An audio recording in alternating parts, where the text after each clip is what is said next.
ચાર જુનિયર ડોક્ટરો medical college ખાતે પોતાનો પક્ષ મૂકવા આવતા ભોગ બનનાર વિદ્યાર્થીના વાલીઓએ રોષ વ્યક્ત કર્યો। ભાવનગર મેડિકલ કોલેજમાં એન્ટી રેગિંગ કમિટીની મીટિંગ દરમિયાન વાલીઓમાં ઉગ્ર રોષ જોવા મળ્યો હતો। એફઆઈઆરમાં જેમને આરોપી તરીકે દર્શાવવામાં આવ્યા છે તે ચાર જુનિયર ડોક્ટરો પણ એન્ટી રેગિંગ કમિટીમાં પોતાનો પક્ષ મૂકવા માટે મેડિકલ કોલેજમાં આવતા વાલીઓએ પોતાનો રોષ વ્યક્ત કર્યો હતો।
छोड़ो ने आरोपी ने कोई नहीं छोड़વામાં આવે તું હજો તમારી જાતના તું સમજીને તો બોલી દીધું છે કોઈ મેસેજ નહીં મળે ને કોઈ આત્મવિલોપન અહીંયા જશે મારા બાળકો અમારે અહીંયાથી આને જસ્ટિસોને ઘર નથી નહીં તો અહીંયા આત્મવિલોપન થશે અને જવાબદારી બનશે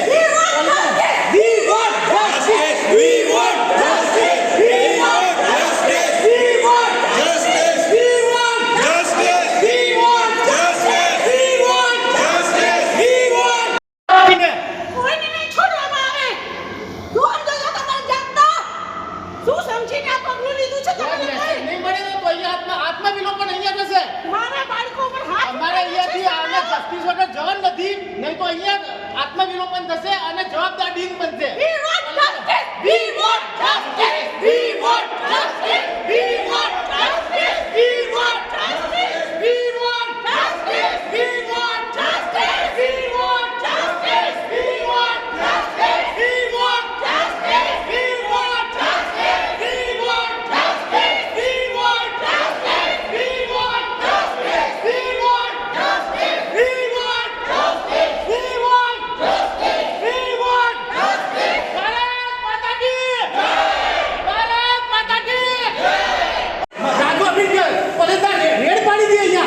હોસ્ટેલમાં એમની રૂમમાંથી સિગરેટ દારૂ ગાંજો પકડાયો હતો શું કમિટીને ખબર નથી આ વસ્તુને આ છોકરો આવે છે રક્ષણ ના મળવું જોઈએ બિલકુલ ના મળવું જોઈએ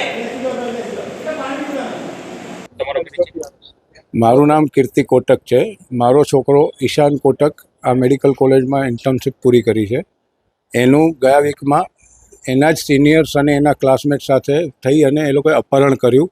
એને ઢોરમાર મારવામાં આવ્યો અને એના પછી પણ એની ઉપર સતત ટોર્ચરિંગ ને ધમકીઓ ચાલુ છે આડકતરી રીતે કે તમને લોકોને અહીંયા રહેવા નહીં દઈએ, ધમકાવીશું, આ છે તે છે। પોલીસ તરફથી પણ અમને લોકોને ક્યાંક એવું લાગી રહ્યું છે કે પૂરી કાર્યવાહી નથી થઈ રહી, કે બાળકોનું નિવેદન જે લેવાયું છે, બાળકોએ જે ફરિયાદ કરી છે એ મુજબના પગલાં નથી લેવાયા અને અમે એવી માગણી કરીએ છીએ કે પોલીસ તરફથી આની ઉપર સ્ટ્રોંગ એક્શન લેવામાં આવે। સાથે આજે મેડિકલ કોલેજમાં અત્યારે એન્ટી રેગિંગ કમિટીની જે એક મિટિંગ છે અમે અત્યારે એમાં એટેન્ડ કરવા આવ્યા છીએ।